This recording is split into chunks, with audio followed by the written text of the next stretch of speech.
O petróleo é sempre a primeira preocupação, qualquer coisa que aconteça no Oriente Médio. Nesse caso, nada parecido com o que a gente viveu no passado, no primeiro e segundo choque do petróleo, mas sim há muita preocupação sobre o aumento do petróleo. Ele já vinha subindo, porque a Arábia Saudita e Rússia tinham reduzido a produção para forçar a alta. Na semana passada caiu e todo mundo ficou com esperança de que se estabilizasse no patamar mais baixo, e aí veio esse conflito, esse agravamento do conflito, e o petróleo subiu ontem. Mas é o seguinte, 3 grandes produtores são a Arábia Saudita, Rússia e Irã, exatamente, indiretamente envolvidos.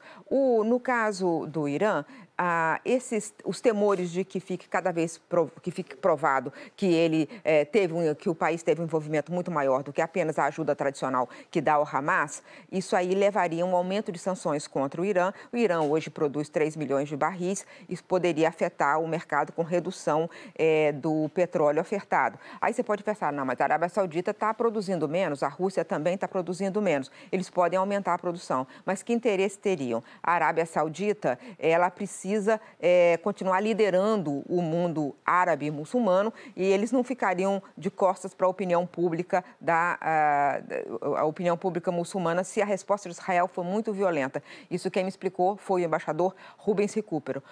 Por outro lado, a Rússia, ela depende do Irã para fornecimento de drones na guerra contra a Ucrânia, por exemplo. Então,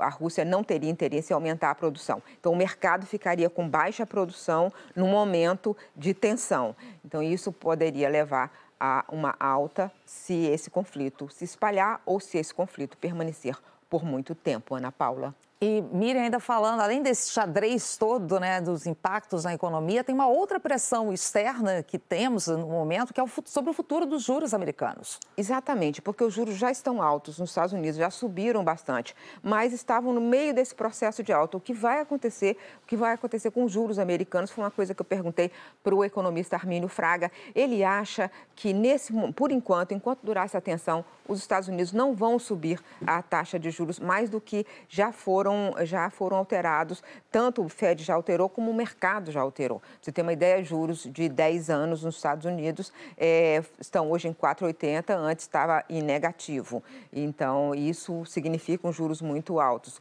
Juros de curto prazo também já subiram. O mercado de hipotecas, que as pessoas que devem o financiamento da sua casa, hoje é tão grande quanto a dívida americana. Ou seja, subir juros poderia provocar uma crise no mercado imobiliário. Veja como na economia tudo está conectado. Então, por causa disso, o Armínio Fraga acha que não haverá novos aumentos, por enquanto, de taxa de juros nos Estados Unidos. Ele disse uma frase forte, os bancos centrais não jogam gasolina no fogo. Ana Paula.